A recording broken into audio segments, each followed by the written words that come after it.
Bon, alors bonjour à tous, toutes celles ou ceux qui sont là pour l'instant. Je vais m'éclipser et je vais mettre le diaporama pour la soirée. S'il y a des questions, les questions seront plutôt posées, si ça vous va bien, à la fin des diaporamas, parce que ça sera peut-être plus simple. Maintenant, si vous trouvez qu'on va trop loin et que vous avez plein de questions, faites-les remonter avant pour qu'on puisse les poser à la fin. Voilà, à tout à l'heure.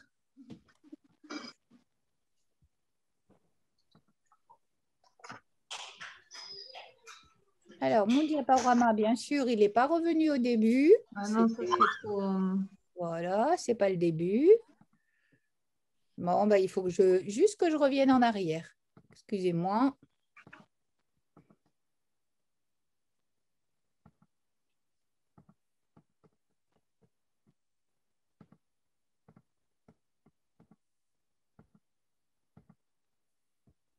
Je reviens.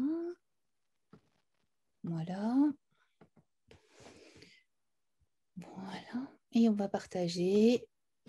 Désolée, une conf sans incident technique ne serait pas une conférence. Vous êtes bien d'accord avec moi? Tout à fait, oui. C'est toujours comme ça, c'est pas possible, même si on prépare, on se fait avoir. Donc, ce soir, c'est essentiellement, enfin, ça concerne l'enfant de 1 à 3 ans avec des thématiques qui, en général, posent souci. La plus simple, c'est celle qui concerne l'alimentation et c'est par celle-là que je vais commencer. Alors, je ne vais pas vous gaver de diapos comme on l'a fait la dernière fois sur l'alimentation. Je vous ai choisi deux diapos, deux tableaux récapitulatifs de Mpédia, qui est un site fait par des pédiatres et qui est intéressant, sur lequel vous pouvez trouver des réponses. Et je vais vous le commenter. Lorsque vous prenez un enfant de 12 à 24 mois, ces quantités journalières recommandées sont donc celles qui apparaissent sur l'écran. Simplement, retenez que le lait maternel ou le lait de croissance, pourquoi du lait de croissance? Parce que c'est un lait qui est enrichi en fer, parce que c'est un lait qui est appauvri en protéines, donc avec moins de travail rénal pour l'enfant.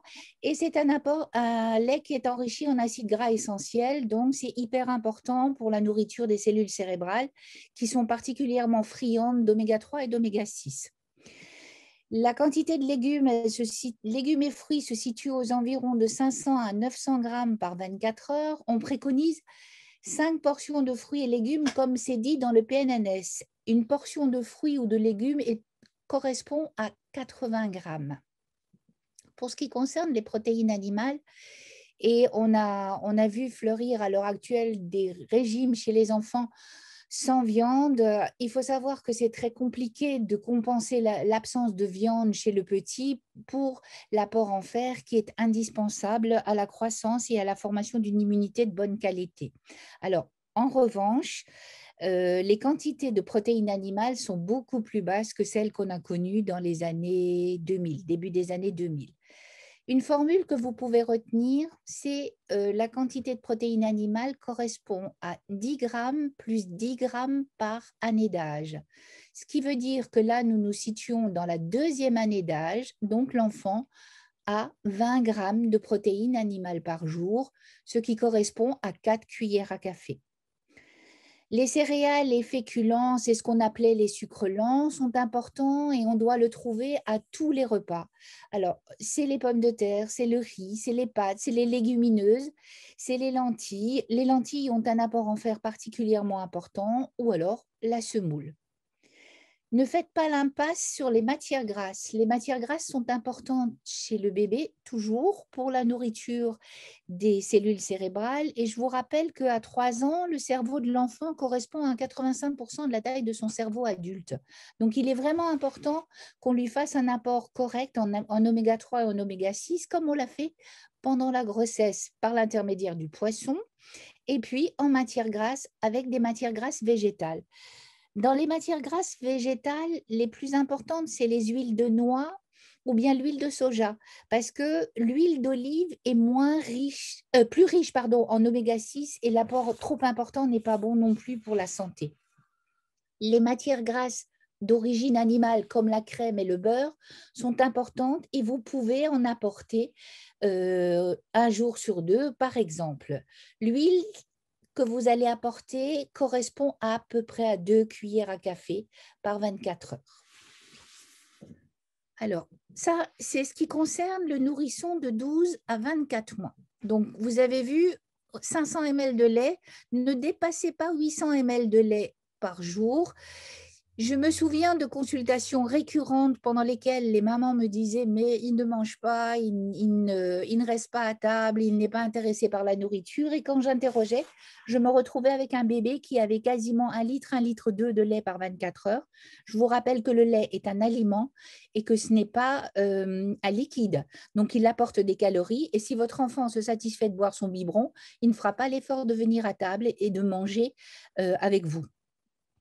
Là, pareil, pour ce qui est des laitages, on préfère recommander les laitages spécifiques à l'enfant qui sont faits avec du lait de croissance, appauvri en protéines, enrichi en acides gras essentiels et enrichi en fer. Ils sont beaucoup plus adaptés à l'enfant. Alors évidemment, vous pouvez lui donner des laitages adultes, du yaourt nature ou ces choses-là, mais il faut savoir que le goût des laitages enfants est moins bon que celui des adultes, en tout cas pour notre goût d'adulte. Et donc, parfois, c'est très difficile de revenir en arrière et de revenir à des laitages enfants lorsqu'ils ont pris l'habitude de manger des laitages. Et quand je parle de laitage, je parle de laitage type yaourt, je ne parle pas du tout de crème dessert ou de ces produits qui sont des desserts et qui ne sont pas des apports de produits lactés. Vous pouvez utiliser aussi les fromages. Bien sûr, on évite le fromage au lait cru chez le petit à cause du risque de listériose, mais ça n'a plus rien à voir avec la toxo. Là, on a rangé le problème de la toxo au placard. Une fois que l'enfant est né, le problème de toxo ne se pose plus. Souvent, vous voyez dans les rayons des supermarchés des boissons dites lait d'amande, lait de noisette, lait de châtaigne. Ce ne sont pas des produits adaptés à l'enfant. Ce sont des produits qui n'apportent pas les éléments essentiels dont l'enfant a besoin et qui, en plus, lorsque ce sont par exemple, lait d'amande, lait de noisette, ce sont des laits entre guillemets, parce qu'il ne s'agit pas de lait, c'est juste la couleur qui l'assimile à du lait, mais qui ont le risque d'entraîner éventuellement secondairement une intolérance ou une allergie aux fruits coques. Et il faut savoir que l'allergie aux fruits coques, elle dure toute la vie, elle vous complique la vie tous les jours jusqu'à la fin. À côté de ça, on a des laits d'une autre origine que les laits à base de protéines de lait de vache. On a en particulier du lait qui est à base de protéines de chèvre, de lait de chèvre, qui est importé de Nouvelle-Zélande. C'est le lait capré. Et en fait, les allergologues nous ont avertis en disant que s'il y a une allergie au lait de chèvre, il y a forcément une allergie au lait de vache. Donc, le lait de chèvre étant plus allergisant que le lait de vache, vous avez beaucoup plus de risques d'entraîner une allergie secondaire à ces protéines. Donc, voilà. Maintenant, on va passer à la deuxième tranche d'âge, qui est la tranche d'âge entre 24 et 36 mois. On retrouve les mêmes proportions que ce qu'on a vu tout à l'heure.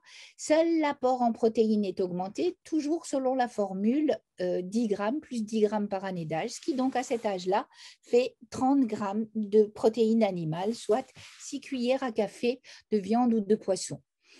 Les céréales sont toujours présentes à chaque repas et les quantités de fruits et légumes sont toujours 5 portions de 80 grammes. Les matières grasses sont augmentées avec, comme tout à l'heure, des apports en matières grasses végétales comme l'huile de colza ou l'huile de noix ou alors le beurre ou la crème. J'ai bien dit huile de noix parce que ce qui allergise sont les protéines. Donc tout à l'heure, quand on parlait de lait d'amande et que je vous disais risque d'allergie aux fruits coques, avec une huile, normalement, vous n'avez pas ce risque-là, puisque ce ne sont pas des protéines, ce sont des lipides. Des petites astuces pour calculer votre quantité de lait ou de laitage. Lorsque un verre de lait de 250 ml correspond à 2 yaourts, à 4 petits suisses, à 30 grammes de fromage ou alors à 2 petits fromages d'enfant. Et pour ce qui est donc la quantité de protéines animales, une cuillère à café correspond à 5 grammes et une cuillère à soupe à 15 grammes. L'œuf, il pèse en moyenne 50 grammes, un œuf moyen. Pour ce qui concerne les poissons, souvenez-vous des recommandations pendant la grossesse. On a dit 2 fois par semaine du poisson, au moins 1 fois par semaine du poisson gras pour les oméga 3 et les oméga 6. Ce sont les petits poissons comme la sardine, le hareng, le maquereau et éventuellement le saumon. Mais attention aux poissons prédateurs, comme pendant la grossesse. Les poissons prédateurs sont ceux qui mangent les autres, donc ça peut être par exemple le requin, l'espadon, éventuellement le thon. Le thon, comme pendant la grossesse, on considère qu'on peut l'utiliser 1 fois par semaine. Et puis, il y a les poissons bioaccumulateurs, et ça, ce sont souvent des poissons de rivière qui sont au fond de la rivière et qui accumulent tous les perturbateurs qui sont éliminés dans l'eau. Voilà pour l'alimentation. On va passer à un autre PowerPoint qui concerne une autre préoccupation des parents et qui devient une préoccupation importante parce qu'on voit plein de publications et plein de, de mises en garde sur les écrans. Alors, on a peut-être raison parce que quand on regarde en France, on a à peu près 92% des foyers qui ont un téléviseur, dont 79%, donc 80% ont des téléviseurs connectés à Internet. 85% des foyers ont un ordinateur. Le smartphone, chez les plus de 11 ans, représente 75% de la population et les tablettes, on est à 48%. Ce qui est frappant dans l'évolution de l'équipement des maisons, c'est que l'équipement en téléviseur est en train de diminuer. En revanche, tous les autres écrans sont en train d'augmenter. Donc, dans un foyer, en moyenne, on a 1,5 écran par foyer, que ce soit un ordinateur, téléviseur, smart. Regardez un peu autour de vous combien d'écrans vous avez. Donc, vous pouvez imaginer que ce sont des chiffres qui datent d'il y a 3 ans, qui ne sont plus tout à fait d'actualité parce que je pense que depuis, nous avons augmenté le nombre moyen d'écrans par foyer. Sont donc sorties des recommandations pour l'utilisation des écrans chez les enfants. Et vous avez probablement vu ce tableau avec les recommandations en fonction de l'âge de l'enfant. Et dans la tranche d'âge où nous sommes aujourd'hui, c'est clairement pas d'écran chez l'enfant de moins de 3 ans. Et je vais expliquer pourquoi. Avant 3 ans, l'enfant, pour se développer, a besoin d'avoir des interactions avec l'entourage. C'est comme ça qu'il va pouvoir construire ses repères et dans l'espace et dans le temps.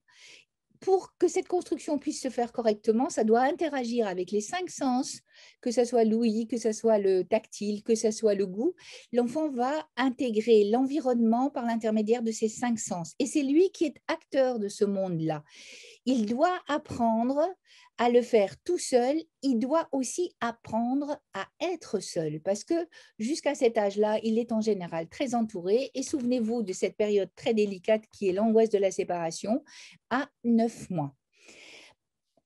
Il doit en même temps recevoir des stimulations qui sont adaptées à son âge, puisque vous n'avez pas la même impression lorsque vous mesurez soit 80-85 cm que quand vous mesurez 1,70 m et que vous dominez le monde qui est autour de vous. En plus, l'enfant, pour se sécuriser, a besoin d'établir une relation d'attachement. Il va se développer en manipulant, en mettant à la bouche, il jette. Souvenez-vous de la période où je lance tout par terre pour voir l'effet que ça fait quand ça tombe par terre. Il a besoin de faire des expériences.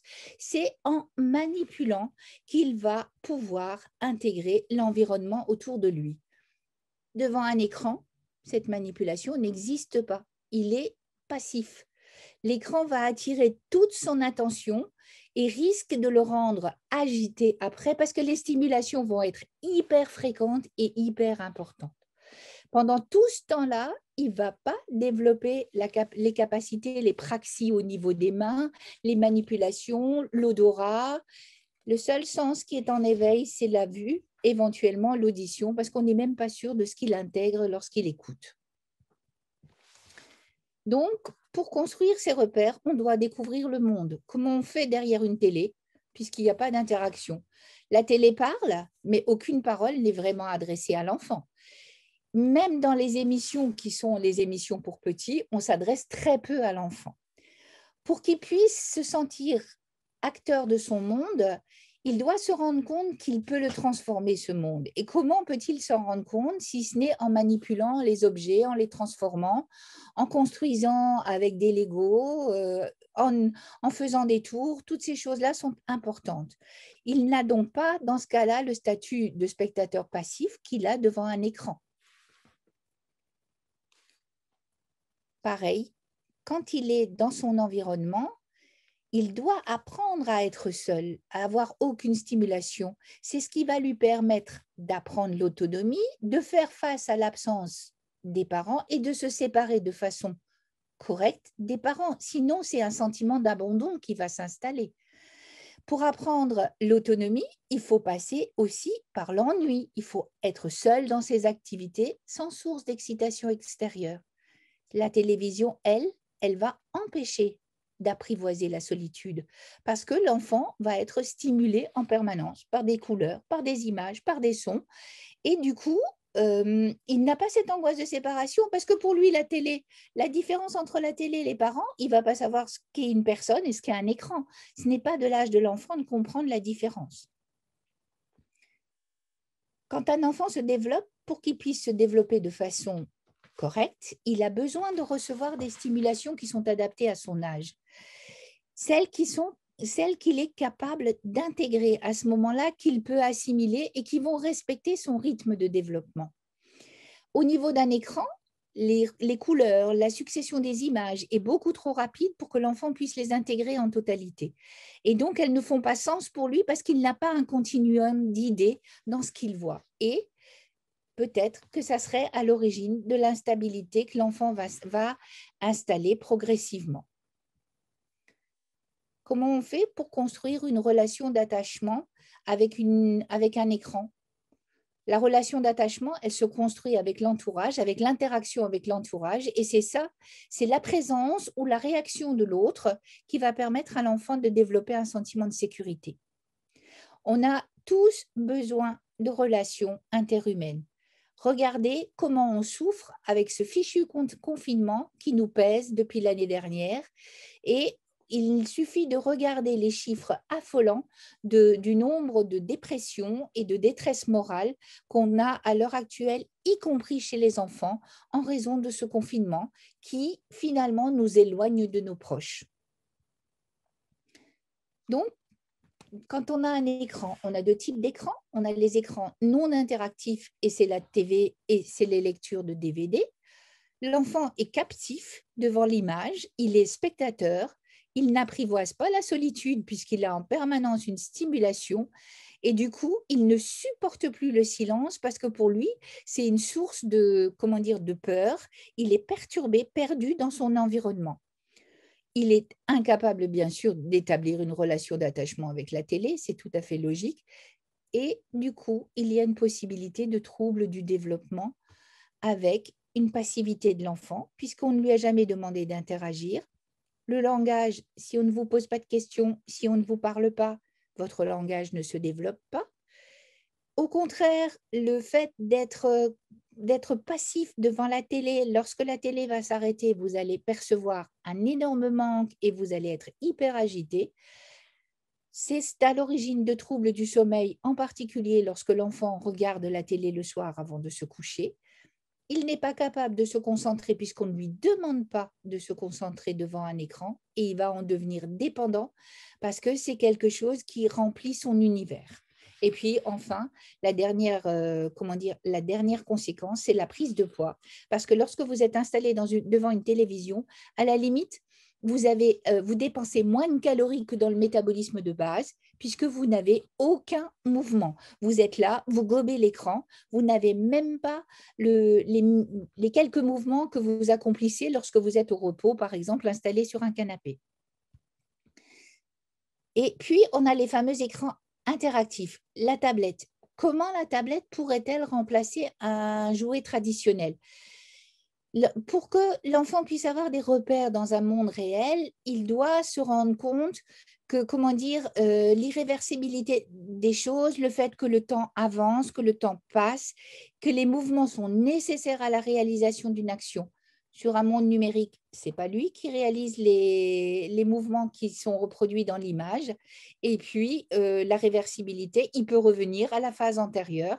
En fait, il n'y a aucune mémoire qui s'instruit. Donc, les tablettes ne peuvent pas se substituer aux jouets traditionnels. Ça, c'est vraiment important qu'un enfant continue de construire, de manipuler, de jouer avec les jeux de société, enfin, ou par exemple, de manipuler ses peluches, de manipuler des poupées, de jouer aux voitures, aux circuits, peu importe, à partir du moment où ce sont des jouets traditionnels. Si on utilise la tablette, et puis elle fait partie du monde actuel, donc on ne va pas la jeter à la poubelle, quand même, quelque part, quel est le parent qui n'a jamais donné une tablette à un enfant? Ce qui est important, c'est de se souvenir que les périodes doivent être très courtes. Chez l'enfant tout petit, ne pas dépasser 10 minutes par jour. Le jeu doit toujours être accompagné par un adulte pour qu'il puisse y avoir un échange entre la tablette, l'adulte et l'enfant. Enfin, c'est l'adulte qui va traduire le jeu avec l'enfant. Et l'objectif, il n'est que de jouer. Il n'y a pas un objectif d'apprentissage avec la tablette. Et toujours avec des logiciels adaptés à l'âge. Dieu sait que les catastrophes que vont entraîner certains logiciels violents quand ils sont utilisés par des enfants plus petits. On parlait tout à l'heure de la réversibilité. C'est par exemple l'enfant qui s'imagine que comme dans son jeu, eh ben, la personne qui est morte va ressusciter. Eh ben, dans la vie réelle, il est persuadé que la personne qui est morte va ressusciter. Et on arrive à des catastrophes lorsque, par exemple, vous avez un préado qui a tué un autre enfant, il ne comprend pas que cet enfant-là ne ressuscite pas, puisque dans le jeu, il ressuscitait. Il faut savoir que l'enfant n'a pas la capacité d'abstraction qu'a l'adulte pour ce genre de choses. Ça, c'est un flyer qui était distribué par Mpedia. Vous pouvez trouver tout ça sur le site de Mpedia et qui va pouvoir vous donner les conséquences de l'abus d'écran pour l'enfant. Alors, je ne dis pas, si vous rentrez chez vous et que vous devez débarrasser vos courses et que vous l'installez 5 minutes devant un écran, ce n'est pas catastrophique. Ce qui est catastrophique, c'est de laisser l'enfant, de considérer que la télé est une nounou. Ce n'est pas possible. Avec la nounou, il y a des échanges et des échanges importants, qu'ils soient affectifs avec le jeu. Les bonnes nounous sont là pour permettre à l'enfant de créer ses repères spatiaux et temporels. Donc, avant 3-4 ans, aucun intérêt à utiliser un écran. Il y a une nette supériorité du livre papier avant 4 ans pour comprendre l'histoire et l'enfant peut revenir à la page d'avant pour comprendre. On s'est aperçu que l'apprentissage était favorisé par les interactions avec le support, c'est-à-dire la manipulation du livre. Et puis, on s'est rendu compte aussi qu'il y avait des problèmes importants lorsque l'enfant, des retards importants du langage. Lorsque l'enfant regardait la télé le matin avant d'aller à l'école, il y a un risque de trouble du langage multiplié par 3. Et lorsqu'en plus cet enfant-là ne partage pas, ne parle pas avec ses parents, ce risque est multiplié par 6. Ce sont des études qui viennent, la plus récente et la dernière, celle sur les troubles du langage, elle date de 2020. Donc, en résumé, on évite la télé, les DVD. Pour les spécialistes, le bain linguistique réel avec les enjeux émotionnels de communication est incontestablement plus riche qu'une exposition à un écran. Et en particulier, j'arrive sur, par exemple, les Télétubbies ou l'apprentissage d'une langue par un écran. L'apprentissage de l'anglais par l'écran est absolument pas l'apprentissage d'une langue. La seule façon d'apprendre une langue, c'est que quelqu'un qui maîtrise la langue discute avec vous. L'écran qui vous dit qu'une sonnette c'est belle, vous ne l'intégrerez sur le coup, mais ça ne vous permettra pas d'utiliser le mot dans le langage essentiel. La télé ne peut pas remplacer l'échange avec un interlocuteur réel et je pense que vous en êtes tous convaincus parce que j'ai jamais vu une télé faire des mimiques, des grimaces. Les réponses ne sont pas modulées en fonction de ce que… La réponse n'est pas modulée en fonction de la question que vous avez posée et l'enfant va poser une question et puis il va être très étonné de ce qu'il va entendre, de l'image qui va passer avec la réponse qui ne sera pas du tout celle à laquelle il s'attendait. Donc, les tablettes, c'est… Oui, mais sous condition. Et il faut vraiment, vraiment laisser les enfants manipuler les jouets, jouer avec les jouets traditionnels parce que c'est ceux-là qui vont impliquer les 5 sens de l'enfant et qui vont permettre à l'enfant de construire ses repères spatiaux et temporels. Et puis, maintenant, les réflexions nécessaires, c'est l'impact des télés à la maternité. Quand la maman regarde la télé et que le bébé est au sein ou au biberon et qu'il cherche à rencontrer le regard de la mère et qu'il ne le rencontre pas. L'impact de la télé au sein des crèches, apprentissage des comptines, il est quand même beaucoup plus important de faire un partage avec les enfants assis par terre et à chanter les comptines ensemble. L'enfant sera beaucoup plus motivé lorsqu'il verra l'adulte participer à l'action. Et puis, les émissions Parents Bonheur, le mythe des programmes adaptés, aucun programme n'est adapté à l'enfant puisqu'il n'apporte pas à l'enfant ce que l'enfant attend de l'interlocuteur qui l'a face à lui. Ça, c'est hyper important. Votre enfant se développe dans votre regard. Ne mettez pas un écran entre vous. Ne laissez jamais un écran vous séparer. Et quand je vois cette image, je pense à certaines images que j'avais dans ma salle d'attente. Une maman, plus souvent une maman qu'un papa, parfois un papa, sur son téléphone avec un enfant assis à côté d'elle, en détresse, qui pleurait parce qu'il se sentait en insécurité dans l'endroit dans lequel il était, puisque c'était une salle d'attente qu'il ne connaissait pas. Et il n'y avait pas de réponse en face. Imaginez le drame émotionnel que peut traverser l'enfant lorsqu'il se sent perdu tout seul, avec aucune possibilité de se raccrocher émotionnellement à quelqu'un. Avant 3 ans, la meilleure émission, c'est vous. Les Belges disent la meilleure émission, c'est celle qui crie lui-même. Nous, on dit la meilleure application pour votre enfant, c'est vous. Ça, c'est pour les plus grands. C'est pareil, pour éviter les écrans à table, pour apprendre le partage. C'est plus pour l'enfant de plus de 3 ans. Je vous les ai mises parce que je les trouvais intéressantes, mais ça ne correspond pas à la thématique de ce soir. On arrive au sommeil. Le sommeil, un autre souci pour les parents. Le sommeil de l'enfant est comme le sommeil d'un adulte, composé de cycles.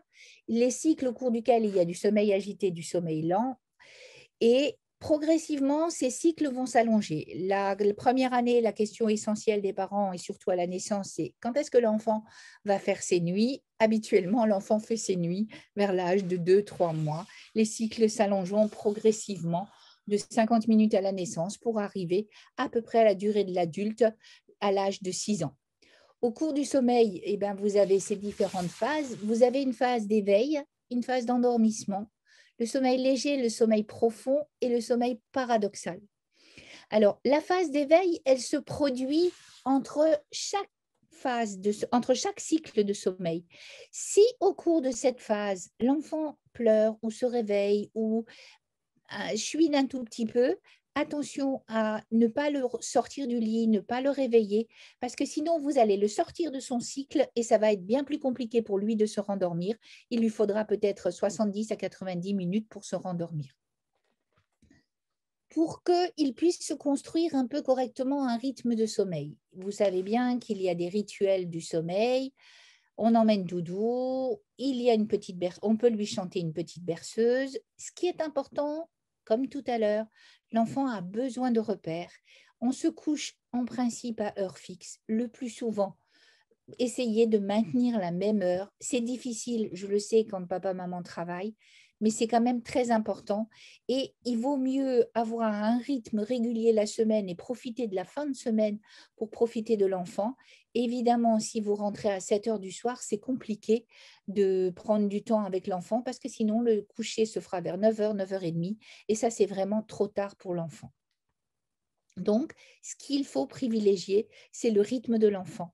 Le rythme de l'enfant, c'est d'aller se coucher entre 8h et 8h30 à cet âge-là. La durée des heures vous avez vu, le besoin de sommeil diminue fortement en fonction de l'âge. Il est de 16-17 heures pendant les premiers mois pour arriver à peu près à l'âge adulte à 7-8 heures. Ça, c'est la durée moyenne. Vous avez bien sûr chez les enfants des gros dormeurs et des petits gros dormeurs. Sur ce schéma-là, vous avez illustré ce qu'on appelle les trains de sommeil. Quand vous regardez le train de sommeil à la naissance, il n'a pas ce sommeil profond. Ce sommeil profond, il apparaît à partir de l'âge de 2 mois, à partir de ce moment-là où, en général, ils font leur nuit. L'enfant a la particularité jusqu'à l'âge de 1 an de s'endormir en sommeil paradoxal. C'est pour ça que votre bébé pleure souvent quand il s'endort. Il pleure, c'est presque une façon de se bercer pour s'endormir. En revanche, à partir d'1 an, l'enfant s'endort en sommeil lent, léger, comme un adulte, et les phases de sommeil s'allongent progressivement pour arriver à 90-120 minutes à partir de l'âge de 6 ans. Pour la tranche d'âge qui nous concerne, ce sont des cycles de 70 minutes. Au cours de ce cycle, on a donc les 2 types de sommeil. Le sommeil agité, comment on s'aperçoit que le sommeil agité, c'est le sommeil paradoxal? En fait, les yeux de l'enfant bougent sous les paupières, il sourit, il raconte, il parle, il est endormi, mais vous avez une activité motrice qui n'existe pas dans le sommeil calme. Pendant ce temps-là, l'enfant est dans le sommeil calme, l'enfant est immobile et les yeux sont complètement fermés. Donc, ça, on l'a vu. Donc, au cours de la journée, vous avez également des périodes de sommeil, des périodes de repos qui sont la sieste. Jusqu'à l'âge de 18 mois, 15-18 mois, en général, il y a 2 siestes, une le matin, une l'après-midi. Certains font même une sieste après le goûter jusqu'au repas du soir. La sieste du matin disparaît vers 15-18 mois. Celle d'après-midi devrait durer jusqu'à au moins l'âge de 3 à 4 ans. Si ce n'est qu'au niveau de nos écoles, il n'y a plus de dortoir à partir de l'âge de 4 ans. Et à ce moment-là, on a un temps calme pour essayer de permettre à l'enfant de décompresser un petit peu. Il ne faut pas faire l'impasse sur la sieste, parce que le fait de faire l'impasse sur la sieste ne permettra pas un sommeil de meilleure qualité la nuit. Au contraire, l'enfant va être tellement fatigué, tellement agité, que son sommeil ne sera pas réparateur. Alors, bien sûr, chez l'enfant comme chez l'adulte, vous avez des petits dormeurs et des gros dormeurs. Vous avez des enfants qui préfèrent s'endormir tôt le soir et se réveiller tôt le matin et vice-versa. C'est le rythme propre à chaque enfant et il est important que vous découvriez le rythme de votre enfant et que vous vous adaptiez à cet âge, à cette façon de faire. C'est important parce que c'est ce qui va lui permettre d'avoir le sommeil le plus récupérateur. Il peut présenter des troubles du sommeil comme l'adulte. Alors, on a des insomnies ou on a des parasomnies. L'insomnie, c'est avec les troubles de l'endormissement, c'est ce qui se produit en début de sommeil. C'est l'enfant qui a du mal à trouver son sommeil, soit parce qu'il a des difficultés de séparation avec son entourage. Ça peut être simplement parce que papa, maman viennent de rentrer du travail et ne se sentent pas à l'aise avec le fait d'aller coucher l'enfant. C'est important que vous soyez en accord avec la décision que vous avez prise de le coucher pour que l'enfant soit rassuré, que vous lui expliquiez que c'est important qu'il aille dormir et que même si vous ne vous êtes pas vu beaucoup ce soir-là, vous allez vous voir fin de semaine et que vous ferez plein d'activités ensemble fin de semaine. Les cauchemars, c'est plutôt des mauvais rêves qui se produisent plutôt en deuxième partie de nuit. L'enfant est réveillé, en général, il est debout dans son lit et il tend les bras pour qu'on le rassure. Inversement, les terreurs nocturnes, elles se produisent en général dans le premier tiers de la nuit. Elles arrivent en général vers 15-18 mois. Et là, l'enfant crie, il ne reconnaît pas ses parents, il est endormi. Vous le touchez, il se défend, Moi, j'avais des parents qui disaient, mais j'ai l'impression que mon enfant est possédé. Non, il est simplement dans une phase très agitée et vous ne pouvez pas le calmer. Si vous le sortez de son sommeil, c'est comme si vous réveillez un somnambule, il est complètement perdu, il ne sait pas, il ne se retrouve pas dans l'espace ni dans le temps. Donc, vous restez à côté de lui et vous attendez tranquillement qu'il s'endorme tranquillement. Parfois, les terreurs sont les précurseurs du somnambulisme.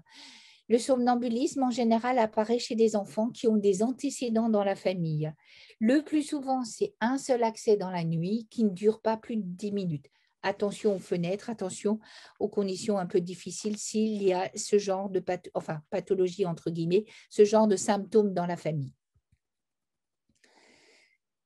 Ce qui est important, c'est pour que l'enfant dorme correctement, c'est qu'il soit dans une chambre qu'on va cataloguer d'idéal, c'est-à-dire après avoir partagé la chambre des parents jusqu'à peu près l'âge de 3, 4, voire 6 mois, suivant les recommandations de l'agence de sécurité, l'enfant va intégrer sa chambre. Si dans sa chambre, il fait trop chaud, parce qu'on a laissé le radiateur de peur qu'il ait froid, l'enfant va mal dormir, il va se réveiller, il va pleurer. C'est important que la température de la chambre ne soit pas trop élevée et il vaut mieux qu'il fasse 16 degrés que 20 degrés.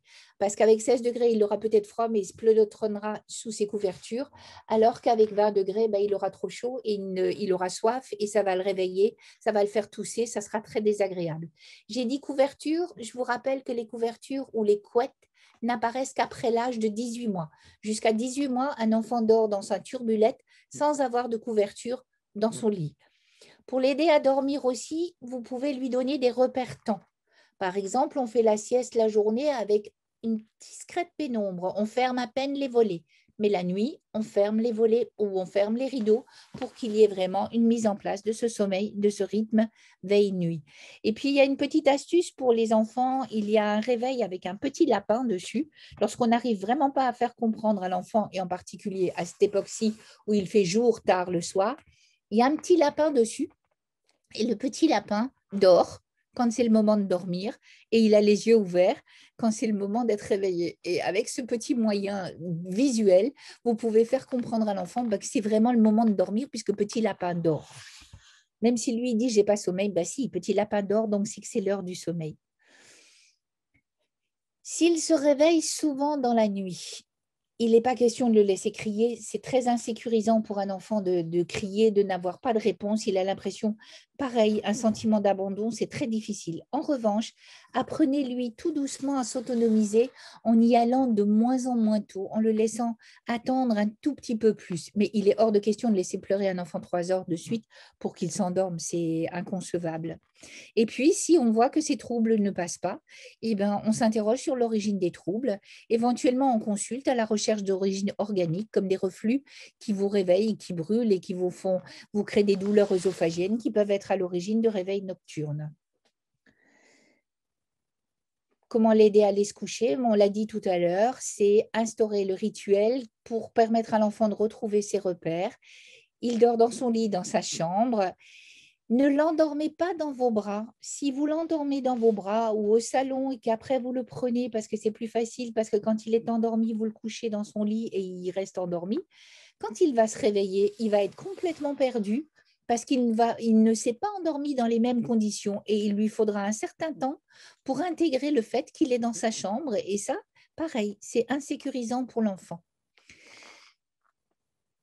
J'ai mis éviter de lui donner un verre d'eau ou un biberon, c'est souvent les plus grands parce qu'eux, ils vont demander à se lever pour aller faire pipi. C'est le coup classique, j'ai soif, j'ai envie de faire pipi, je n'ai pas sommeil. Et puis, la période de transition entre au moment du coucher se prolonge et l'enfant a l'impression qu'il peut trouver n'importe quelle excuse, entre guillemets, pour venir, pour se lever parce qu'il n'a pas envie de se séparer de vous.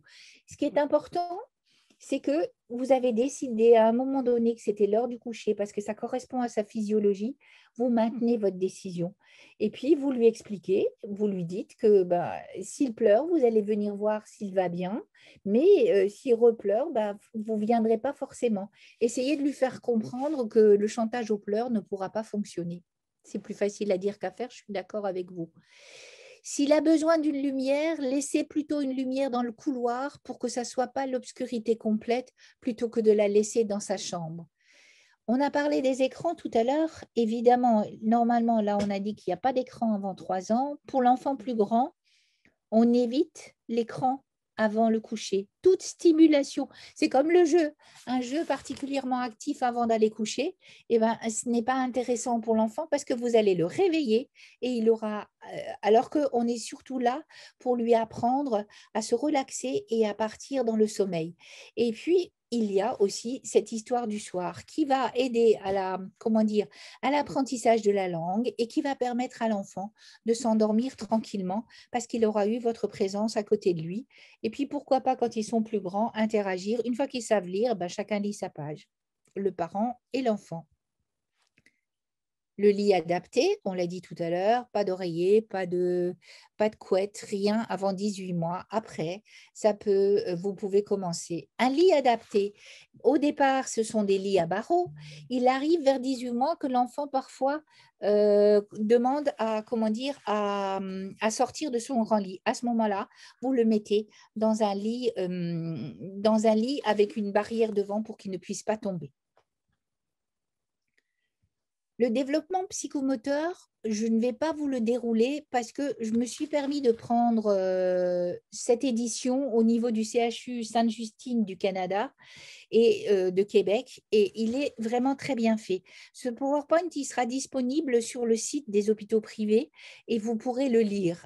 Ce qui était important, c'est que je vous rappelle qu'à 9 mois, cet enfant-là, il tient assis tout seul. Parfois, il se déplace, pas toujours, mais il a surtout cette particularité de pouvoir saisir les objets entre le pouce et l'index, qui réagit à son prénom, qui lit des doubles syllabes, il est capable de doubler les syllabes et le sommeil est en général de bonne qualité. Ça, c'est ce qu'on va vous poser comme question lors de l'examen du 9e mois, qui est un examen obligatoire comme certains autres.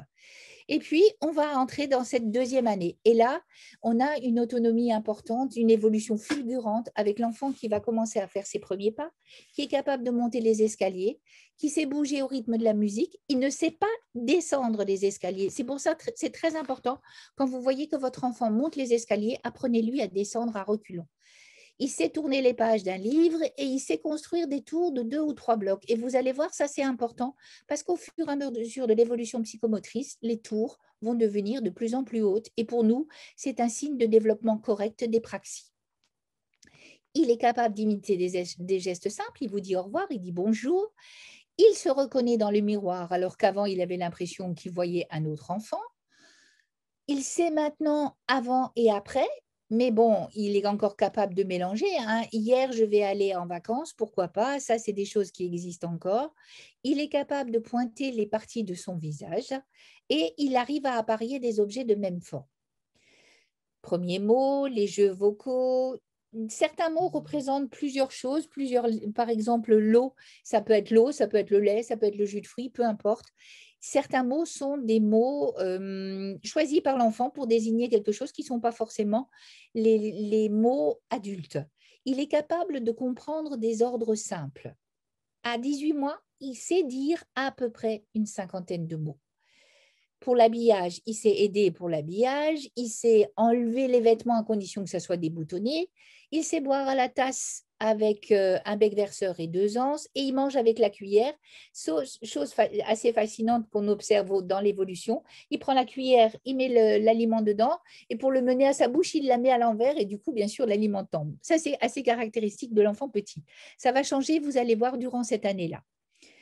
Pour ce qui est du développement, n'oubliez pas, il a besoin de développer sa confiance en lui. Et pour développer sa confiance en lui, il est important qu'on lui fixe des repères, on lui fixe des limites. C'est les limites qui vont lui permettre de se construire de façon plus sereine. C'est aussi l'âge où il se socialise, c'est souvent l'âge où il a besoin d'être avec d'autres enfants. On arrive à 2 ans. À 2 ans, l'enfant superpose donc des tours beaucoup plus grandes. Il est capable de jouer à faire semblant. Il sait vous donner à manger. Il sait reconnaître une image. Vous lui demandez de vous montrer un oiseau, une vache, un cercle, peu importe, il sait faire. Il sait encastrer des formes simples comme le cercle, le carré, le triangle. Et il comprend donc les consignes du simple. Il pointe du doigt quand il veut vous montrer quelque chose. C'est ce qu'on appelle le langage proto-déclaratif et il est présent à 24 mois. Donc, dans la motricité, il est capable de courir, de grimper, il sait descendre les escaliers, mais une marche à la fois. Il ne sait pas alterner. C'est après 3 ans que l'enfant alterne. Pour le livre, il est capable maintenant de tourner les pages, une page à la fois, à condition que ce ne soit quand même pas des pages trop fines, et ses tours sont de plus en plus importantes. Et entre 2 et 3 ans, il va installer une motricité fine qui va lui permettre d'enfiler des perles sur un fil. Il joue à faire semblant, il vous donne à manger, il fait semblant de dormir, il fait semblant de se sauver. Il est capable de s'amuser avec les mots, il est capable d'inventer des nouveaux mots pour désigner des animaux familiers, par exemple. Il reproduit beaucoup de choses par imitation, il sait dire son nom et il sait faire la différence entre un et plusieurs. Et puis, si vous lui demandez son âge, il est capable de le dire. Son langage devient beaucoup plus évolué, il connaît à peu près 200 mots, il comprend 200 mots, il en produit à peu près 100 et vers 3 ans, la production monte jusqu'à 500 mots. Il commence à faire des phrases, mais ce ne sont pas des phrases sujet-verbe, il fait des phrases avec 2 mots. Les mots deviennent plus compliqués. À 3 ans, il est capable d'utiliser des mots de 3 syllabes. Pour ce qui est l'habillage, il est capable maintenant d'enlever ses chaussures, il est capable d'enlever un manteau avec des gros boutons. Si vous lui mettez le bouton du jean, évidemment, là, ça sera beaucoup plus compliqué.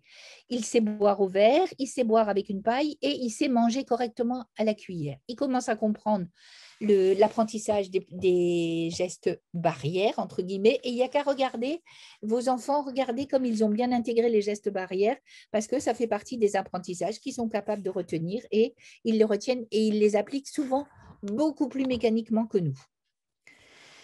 Mais c'est l'âge aussi difficile parce que c'est l'âge des grosses colères, parce que c'est l'âge d'opposition, c'est le refus de la frustration, c'est vraiment la difficulté à ce moment-là. Et c'est là aussi qu'apparaissent les cauchemars au cours du sommeil.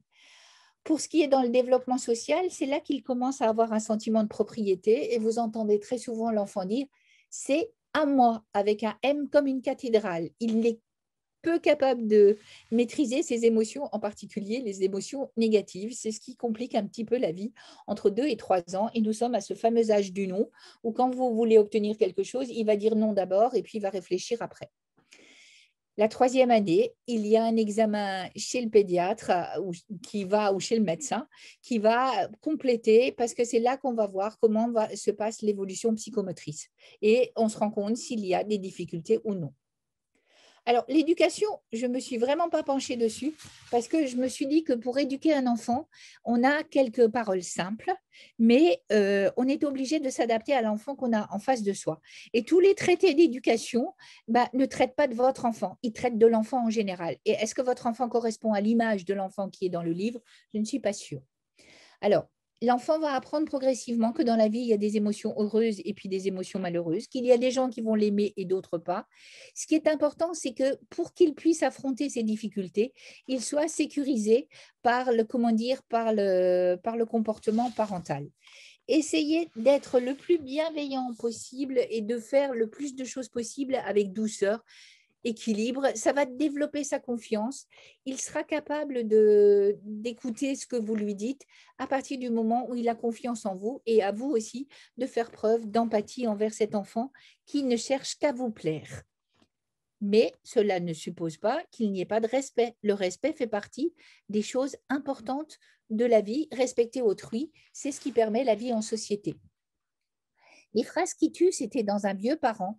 Attention, tu vas tomber. Non, expliquez-lui tout simplement, il y a un trou, fais attention où tu poses des pieds. Ce n'est pas la même chose que attention, tu vas tomber. Attention, tu vas tomber, c'est une parole négative.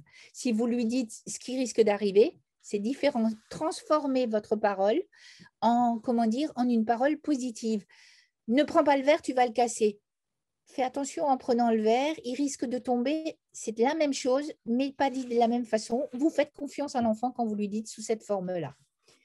Bienveillance ne veut pas dire laxisme. Nous sommes bien d'accord. On n'a jamais dit que éducation bienveillante est une éducation qui laisse tout faire.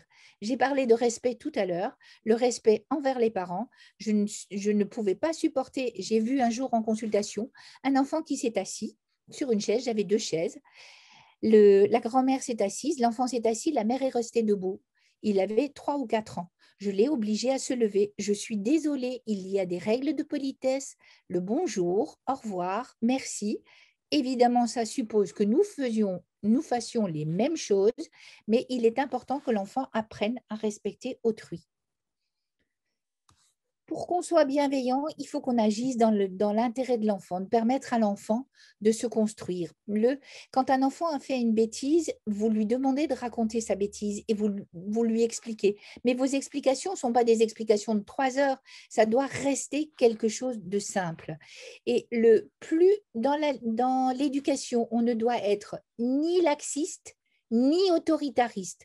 Je ne dois pas imposer quelque chose à l'enfant juste parce que j'ai envie de lui faire faire. Il doit y avoir un plus pour l'enfant et pour moi. Et on ne culpabilise pas un enfant et surtout, on ne fait pas de chantage affectif. Et si vous aimez ce genre de choses, vous pouvez aller sur Internet et voir YouTube, pardon, avec beaucoup de, comment dire, d'émissions faites par Sophie Filosa. Sophie Filosa est une psychologue qui a participé sous l'égide de Boris Cyrulnik à la commission des 1000 jours qui, nous espérons tous, va nous sortir des éléments importants pour le suivi de l'enfant, parce qu'on sait que c'est au cours de ces 1000 jours et 3 ans, c'est la fin des 2 ans, pardon, que je ne me trompe pas. 2 ans, c'est la fin des 1000 jours. Donc, quand on est entre 1 et 3 ans, on termine ces 1000 jours. Voilà ce que j'avais à vous dire. J'espère que je ne vous ai pas ennuyé avec mon débit de parole et je suis à votre disposition pour les questions.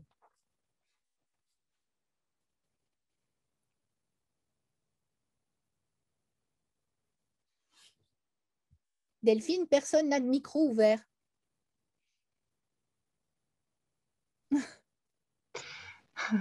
Alors, si vous avez des questions, n'hésitez pas à remettre votre micro.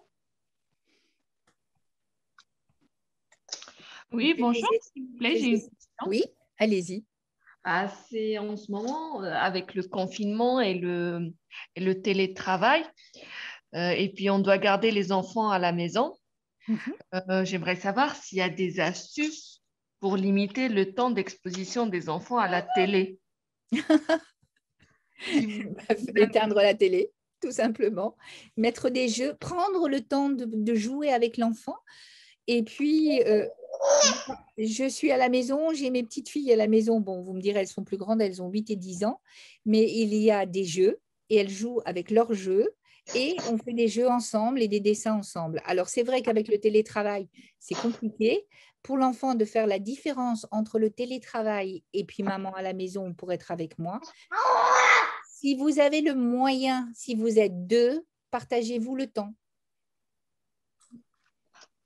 Ouais.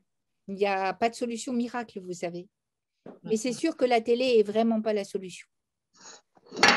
Oui, oui. Je sais que c'est plus facile à dire qu'à faire. Ouais. Mon fils a 3 petits bouts qui sont entre 8 et 4 ans, 3 garçons. Ils sont en télétravail tous les 2. Je vois à quel point ça peut être compliqué. Ouais, effectivement. Mais il n'y a pas de solution. Même si, il y a une solution, c'est vous négociez, vous faites un deal, vous sortez vous promener pendant 1 heure avec eux, quelque part, et puis en retour, il n'y a pas de télé, mais il y a du jeu avec les Lego et ces choses-là, et ils construisent, et ils viennent vous montrer. D'accord. Bon, je pense qu'il n'y a pas de solution. Non, malheureusement. Ouais. Non, si, je vous dis, éteindre la télé, ne pas prendre la télé comme nounou. Ça oui, mais oui, mais quand pas personnel prioritaire pour faire. on enchaîne les réunions et que voilà, c'est. Oui, je sais, je m'en doute. Ouais, donc, je sais bien, c'est compliqué, mais essayez de trouver. Vous aviez une solution de garde avant d'être en télétravail? Pour ma petite, oui, elle va toujours chez sa nounou, et heureusement. Mais pour mon fils, non, j'avais pas une solution de garde parce qu'il allait en centre aéré les mercredis et puis le à reste l'école, les à autres l'école. jours. Oui, les autres jours. Ouais. Et vous êtes toute seule à vous occuper des enfants? Non, on est 2, mais on est aux 2 au télétravail. Et puis notre travail, il prend beaucoup de temps parce qu'on enchaîne à peu près toute la journée les réunions. Et voilà, lui faire comprendre qu'il y a un temps limité pour la télé, c'est pas toujours évident. Mais c'est quand même vous qui avez la clé. Oui. C'est vrai que... Ouais, non, mais... C'est vous qui êtes l'adulte, c'est vous qui décidez du temps de télé. Et c'est quand même important, vous savez. Oui, je comprends bien. Je comprends bien que la situation est très compliquée et je comprends aussi les enfants qui sont à la maison, qui n'arrivent pas du tout à imaginer que leurs parents ne sont pas là, parce qu'en fait, les parents ne sont pas là, alors qu'ils sont là. C'est une abstraction impossible pour l'enfant. Et du coup, ça complique la vie de tous les jours, je suis d'accord. Et la nounou, elle ne garderait pas votre grand? Non, c'est pas possible. Non, c'est pas possible pour elle de le garder. Elle a déjà assez d'enfants et puis... Oui, et puis les grands-parents ne sont pas... Non, ça aurait été parfait, mais... Voilà. Mais vous n'êtes pas toute seule dans ce cas, imaginez bien. Puis on espère bien que cette situation sera transitoire parce que c'est vrai qu'on va récupérer certaines conséquences qui ne seront pas gaies pour l'avenir des enfants. Oui, oui, tout à fait d'accord. Mais bon, de toute façon, on essaie de faire de Au notre mieux, possible. voilà. Faites au mieux de ce que vous pouvez faire. Ouais. Parce qu'il y a des obligations et malheureusement, parfois, on ne peut pas faire autrement. Et d'autres des jouets À table? Non. Oui. Non. Vous jouez à table, vous? Non, bien sûr. D'accord. Non? Même pour les tout petits? Mais quel intérêt d'avoir des jouets à table? On mange, on joue pas. Pour les distraire, pour pouvoir les faire manger. Non, l'enfant mange parce que c'est l'heure de manger, pas parce que c'est l'heure de jouer. On ne distrait pas à table. Non.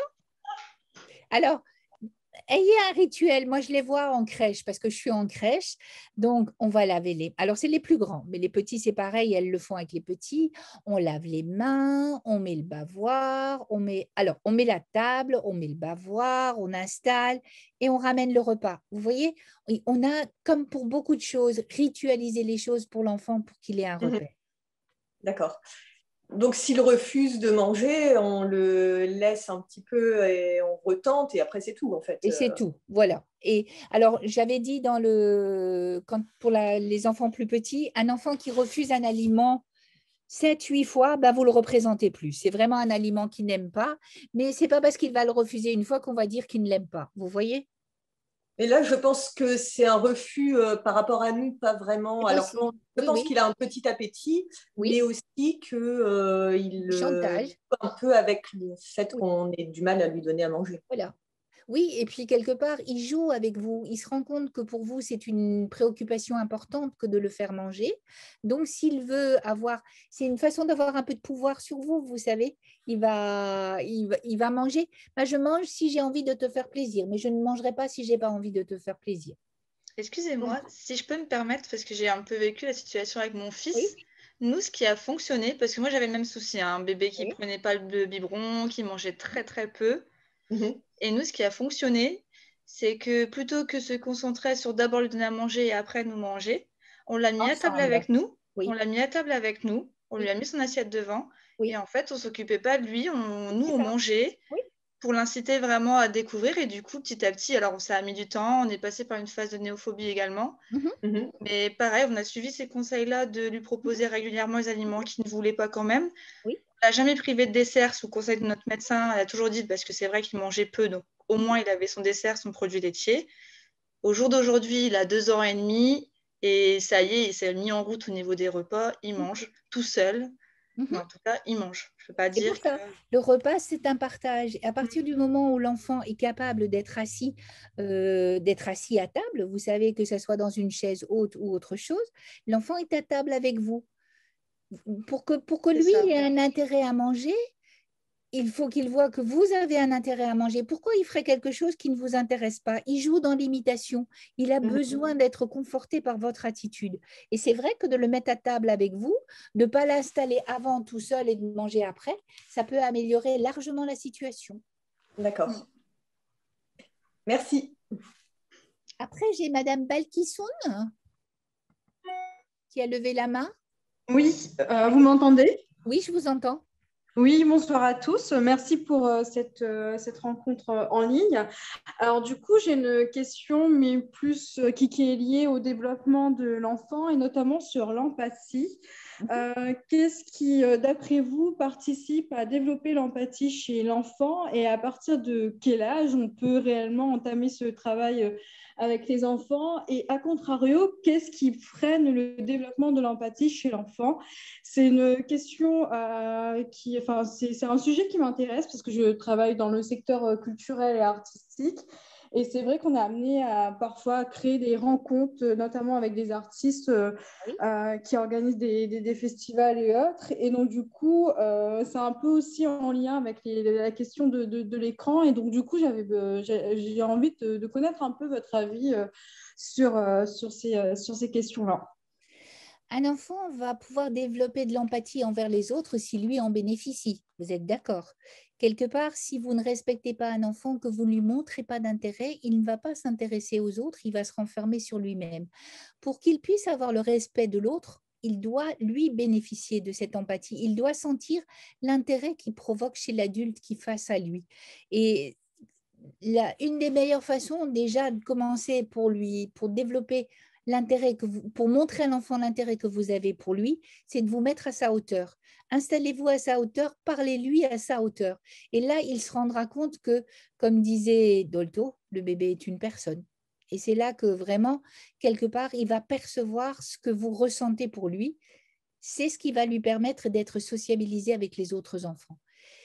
Aussi aux parents d'apprendre dans la politesse le respect de l'autre. Je parlais tout à l'heure de l'instinct de propriété, qui est l'instinct de propriété chez l'enfant de 3 ans, apprendre à l'enfant à partager avec d'autres. Et c'est pour ça que cette socialisation est importante à partir de l'âge de 1 an.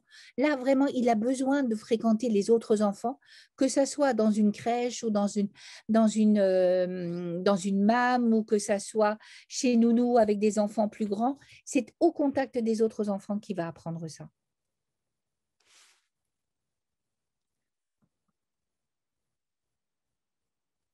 Oui, Madame Belkisson, vous avez quelque chose à dire? Non, bah, du coup, merci beaucoup pour cet éclairage. J'ai plus de petites mains levées. Alors, moi, c'est parce que je vois passer où pour lever la main, mais j'avais une question. C'est en bas, je crois, dans réaction, si je me souviens bien. Levez la main. Dans réaction, vous pouvez la lever et la baisser là en bas. Ah, d'accord, pardon. Allez-y, allez-y. Et en fait, moi, je me posais la question par rapport à l'histoire du soir. Oui. Comment éviter justement la crise de on lit un livre et pas plusieurs? Parce qu'on a mis en place le rituel et parce qu'on a prévenu l'enfant en disant qu'on lirait un livre. Et on ne va pas chercher un deuxième livre. Vous restez ferme dans vos intentions. D'accord. Vous donnez. Ça, c'est important. Mais vous prévenez. Vous savez, on ne prend jamais un enfant en traître. Il est prévenu de ce qu'on fait. D'accord, bah c'est ce qu'on faisait. Voilà. Et vous allez voir, à un moment donné, il va tester, il va chercher. Non, on a lu l'histoire. Demain soir, je te promets, je t'en relirai une autre. Et tu auras le droit de choisir le livre. Donc, il devient acteur de cette histoire. D'accord. Ouais. Madame Aouki, j'arrive pas à décocher votre micro. Décochez votre micro. Voilà. Oui, c'est bon. S'il vous plaît, si vous avez des astuces pour arrêter l'allaitement de nuit en douceur. Alors, en douceur, ça dépend de vous, de votre décision. Si vous avez décidé… Déjà, l'enfant ne devrait plus manger de nuit. Il a quel âge? Elle a 14 mois, vous m'avez dit. Oui, elle a 14 mois. Donc, à 14 mois, on ne mange plus la nuit. C'est plus une façon de voir si maman est toujours là. Donc, c'est dans votre tête, c'est quand vous aurez décidé que vous y arriverez, tout doucement. Pareil, toujours verbaliser, expliquer. Et puis, quand elle se réveille la nuit, envoyez le père. Oui, c'est ce que je fais, j'envoie le père, mais ça se réveille, ça s'endort et puis ça se réveille au bout de 15 minutes après. Oui, je sais bien. Mais vous avez, il faut tout doucement, la nuit, on n'a plus besoin de manger, c'est plus nécessaire. Donc, la nuit, lorsqu'elle vous appelle, vous voyez, c'est ça un petit peu, l'allaitement, la demande est un allaitement qui est parfait quand ils sont tout petits. Quand ils deviennent plus grands, il faut vraiment mettre des repères en place. Et la nuit, profitez de vacances à un moment donné pour dire, écoute, même si tu m'appelles cette nuit, on ne mange pas la nuit, il n'y a aucune raison. Je viendrai peut-être poser ma main sur toi, mais c'est tout. Je suis désolée, Madame Aoukli, mais votre vie ne va pas être simple dans les mois qui viennent. Avoir un enfant n'est jamais simple. Jamais. Je sais. Et on est toujours très malheureux de frustrer quelqu'un qu'on aime. Mais bon, vous n'avez même pas le choix. En tout cas, ce n'est pas frustrer, c'est simplement lui dire les choses telles qu'elles sont et qu'elles sont logiques. Oui. Non, mais oui, c'est question, comme vous dites, il faut que je sois moi prête. Voilà, c'est ça. Quand vous, dans votre tête, vous aurez décidé. Mais je pense à quelqu'un que je connais qui est un médecin généraliste que j'ai suivi quand elle était bébé et qui maintenant a un enfant et qui devait se faire vacciner. Donc, et puis, quand on allaitait, il n'y avait pas de vaccin. On avait dit, on ne vaccine pas une femme qui allaite. Eh bien, ça a été le motif pour arrêter l'allaitement à 2 ans et demi. D'accord. Donc, vous voyez. D'accord, ok. Non, je sais Vraiment que... se préparer dans sa tête. C'est votre tête qui doit se préparer. D'accord, ok. Ouais. Bah, Il n'y a plus de questions? Merci. Je vous en prie. Faut que j'enlève la main, c'est ça? Oui, vous pouvez. En bas, il y a baisser la main. Oui, j'essaie de chercher. Et moi, j'essaye de mettre le micro à madame. J'arrive pas. Voilà. Alors, madame Dufour?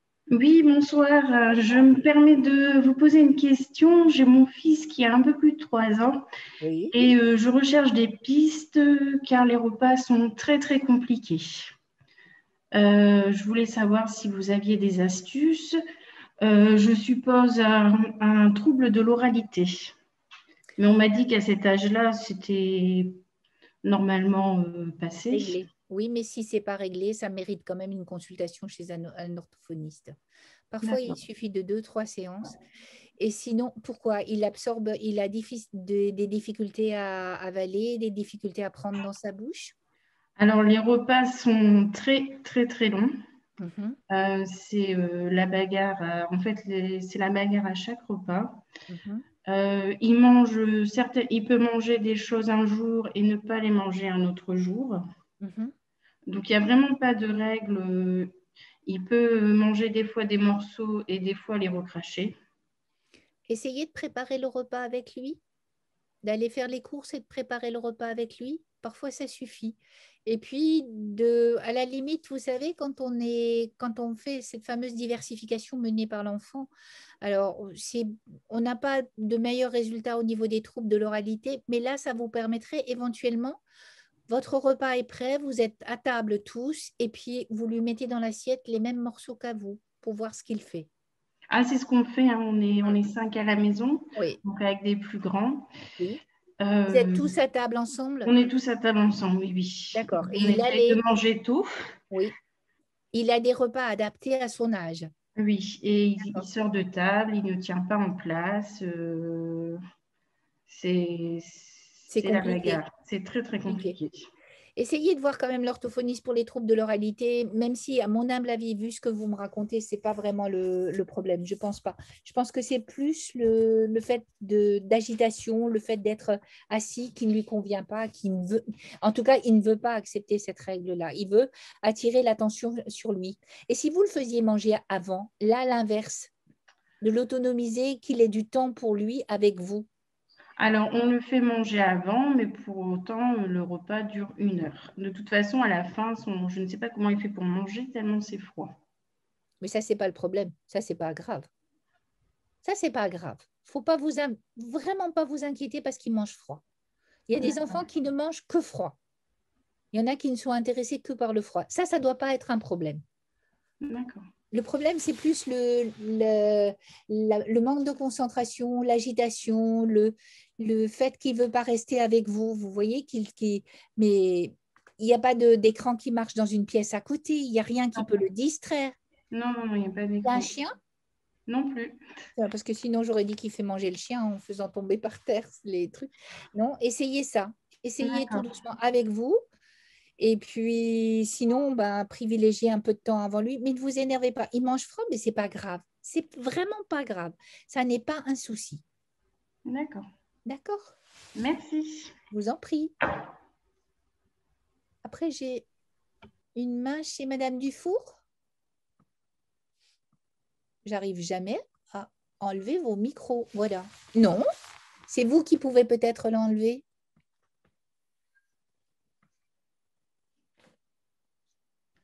Donc, j'avais désactivé mon micro et... Voilà. Je vous entends là. Oui? Non, c'est recoupé. Oui. Ok. Madame Pavot? Oui, bonsoir. Bonsoir. Alors, j'ai une question. Mon aîné vient d'avoir 3 ans et il ne veut manger que des pâtes. Alors, avant, il mangeait de tout. Et là, chaque repas, c'est un combat pour le faire manger. Donc, on a des subtilités, à savoir des pâtes de lentilles corail ou d'autres pâtes, mais sinon, il ne veut manger que des pâtes. Donc, est-ce qu'il faut combattre ou est-ce que...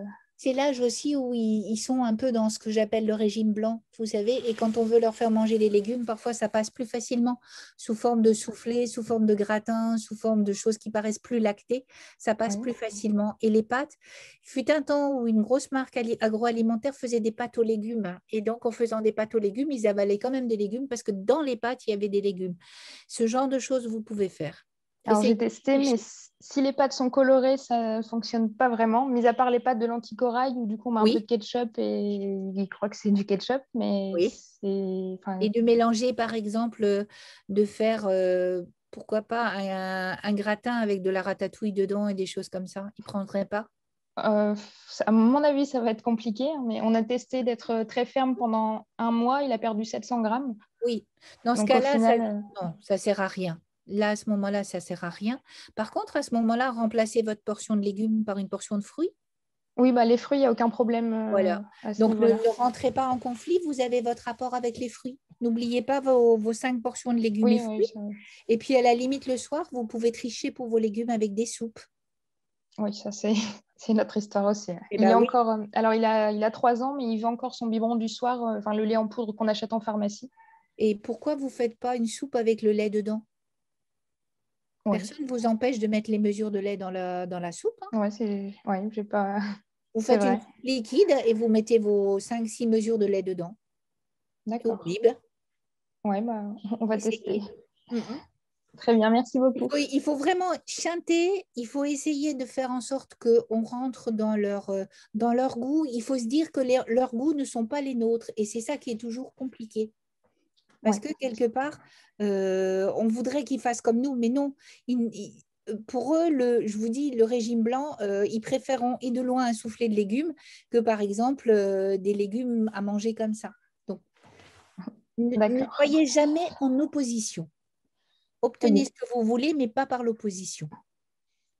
Très bien. Merci beaucoup. Je vous en prie. Madame Chenot? Bonsoir. Alors, moi, je suis la maman d'une petite Agathe de 2 ans. Du coup, là, ce qui est un peu compliqué, peut-être que vous l'avez évoqué tout à l'heure, j'ai dû me déconnecter, mais c'est la nuit. Alors, Agathe a toujours plutôt bien dormi, on est plutôt tranquille. Sauf que depuis un petit temps, elle fait des... Alors, je ne sais pas si c'est des terreurs nocturnes, si c'est assimilable, mais en fait, elle se réveille en hurlant 3 voire 4 fois par nuit. Et du coup, à part maman, il n'y a rien qui la calme trop. Elle est réveillée? Quand vous y allez, elle est réveillée ou elle dort? Je pense qu'elle est réveillée quand même, parce que quand c'est papa qui y va, elle le reconnaît. Oui. Et du coup, elle crie après maman. Alors, c'est souvent des cauchemars. Bon, vous avez changé votre rythme de travail? Non, pas vraiment. Pas vraiment? Vous êtes aussi présente que d'habitude ou moins? Je ne sais pas trop. Je dirais que c'est pareil. Parce que sinon, ça peut être ça, un changement dans le rythme de travail, dans la présence des parents. Et sinon, ça peut être la peur du noir. Parfois, le simple fait de laisser une lumière dans le couloir ou une petite veilleuse dans la chambre, ça évite qu'il y ait des ombres. Et à ce moment-là, ça suffit. Si elle est réveillée, si elle n'est pas réveillée, et je pense qu'elle a plus l'âge des terreurs nocturnes, là, c'est une terreur. Et la terreur, l'enfant ne reconnaît pas ses parents en général et rejette ses parents quand les parents viennent. D'accord. C'est important. Et après, je ne sais pas si quelqu'un a une astuce, mais en fait, on a essayé. Elle dort encore en gigoteuse. Alors, au demeurant, ce n'est pas très grave, mais là, elle a un lit de grande duquel elle peut se lever en fait ces derniers temps. Oui. Du coup, la gigoteuse, marcher, le lit de grand, ça fait un peu beaucoup. On la retrouve 1 fois sur 2 à la porte, avec des risques de chute. Et en fait, j'arrive pas à la faire passer à la couette. Donc, je ne sais pas si elle n'est pas prête ou si finalement c'est pas... Est-ce qu'elle veut une couette ou est-ce qu'elle veut une couverture? Ah, je ne me suis pas posé la question. Vous savez, tout simplement. Ouais. Personnellement, on a passé mon fils en grand lit et il ne veut pas la couette, il dort avec sa couverture de bébé. Voilà. Parce que le passage au grand lit avec le passage à la couette, c'est ce que je disais tout à l'heure, l'image que les enfants ont des objets autour d'eux n'est pas du tout la même image que nous. Pour eux, c'est impressionnant, c'est grand, une couette, on risque de filer en dessous, vous ne savez pas quelles sont ses peurs. Alors, la couverture la rassurera peut-être beaucoup plus. Ça marche. Bon, je vais essayer la technique. D'accord. Je vous en prie. On n'a pas fait ça. Moi, j'aurais une autre question. Oui. C'est par rapport au lait qui est pris dans un biberon. Oui. Parce que je me posais la question de quand justement essayer de faire prendre le lait du matin à mon fils en tasse plutôt qu'au biberon. Il a 2 ans et demi. Parce qu'on entend souvent dire, voilà, le biberon, faut pas non plus trop le laisser en place pour les dents, pour tout le reste. Plus l'habituer à prendre la bonne habitude à boire à la tasse. Surtout que la soupe, il sait maintenant la boire à la tasse. Mais le biberon, ça doit être le côté câlin. Ben oui, puis en fait, j'ai eu beaucoup de mal déjà à lui faire prendre du lait. Donc voilà, maintenant qu'il boit bien son lait le matin, c'est vrai que ça fait un peu peur de le passer en tasse. Alors, si je suis logique jusqu'au bout, je dis qu'à 3 ans, logiquement, le système de succion doit être un système de succion d'enfants plus grands. C'est pour ça qu'à 3 ans, on essaye de faire abandonner la tétine aussi. Comment dire, la succion avec le biberon, c'est pas du tout le même réflexe de succion que quand on boit. On tète, en fait, un biberon, vous savez. Et c'est ça la difficulté. Maintenant, est-ce que vous avez encore un tout petit peu de temps devant vous, 6 mois, 1 an, pour le laisser venir? Je ne suis pas sûre qu'il boira au verre la quantité de lait qu'il boit au biberon. Mon aîné, pour l'instant, on privilégie le biberon. D'accord, oui, donc voilà, c'est pas dérangeant pour l'instant, il continue. Évidemment, un biberon à 5-6 ans, je ne dis pas oui. Non, non, non. Mais mon aîné, voilà, on a eu le tort de vouloir, avec la rentrée de l'école, stopper le biberon pour qu'il boit la tasse, parce que c'était qu'il grandissait. Et au final, on s'est retrouvé avec un refus du lait et je veux pas commettre la même erreur avec mon deuxième. Oui. Non, et puis en fait, il a eu l'école, vous imaginez? Il a eu l'école, donc je suis grand, donc même s'il est allé en crèche, c'est pas du tout le même abord l'école que la crèche.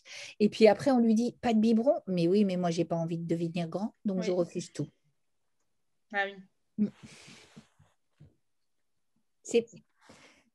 Pour eux, mettez-vous toujours, essayez si vous le pouvez.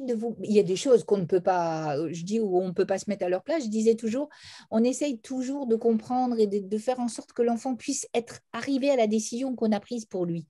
Évidemment, s'il veut traverser devant un 36 tonnes, on ne va pas arriver à sa décision. Mais le plus souvent, vous arrivez toujours à biaiser, en lui laissant le choix, par exemple, des choses comme ça. Donc, allez-y doucement et ça devrait marcher. Oui. Ok. Il y a encore des questions? Madame Chenot, je vois votre main. Normal? Je n'ai pas de micro. Votre micro est toujours mis. Tous les micros sont coupés.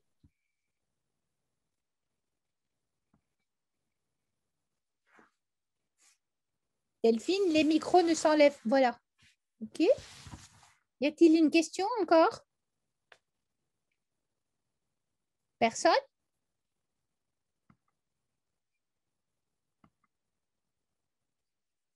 Non? Personne?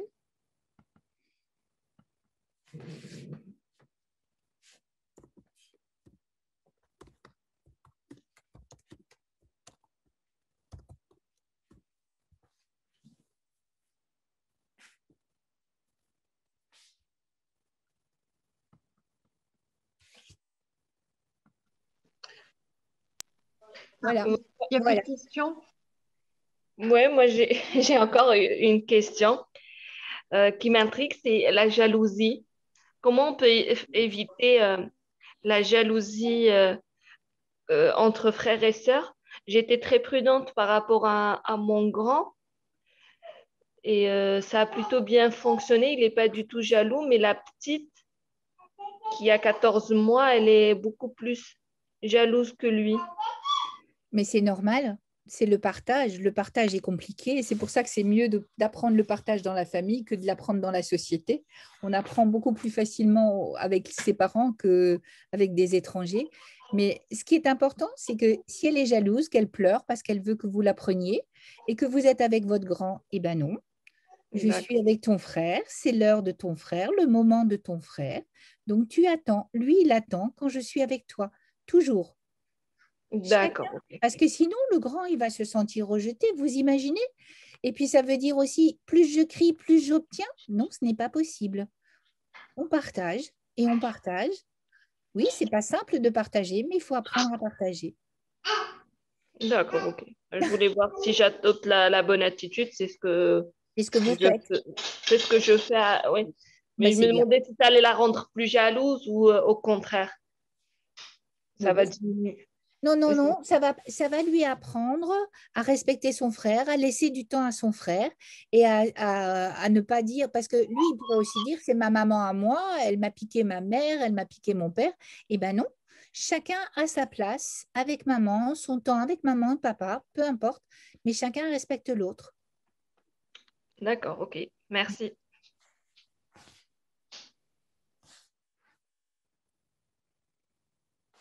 Tout le monde est OK? Tout va bien? Delphine, il n'y a plus de questions? Visiblement, il n'y a plus de questions. Dans le chat, il n'y en a pas non plus. Vous avez beaucoup de remerciements. C'est très gentil, merci beaucoup. C'est pas sûr que je renouvelle. Chaque fois, Alors, vous ne le voyez peut-être pas, mesdames, mais je vous jure que je stresse à savoir que je suis face à vous et que vous allez m'interroger. J'ai l'impression parfois d'être un tout petit peu au tribunal. Ne vous inquiétez pas, c'était très bien, très intéressant. Moi, je suis contente pour vous.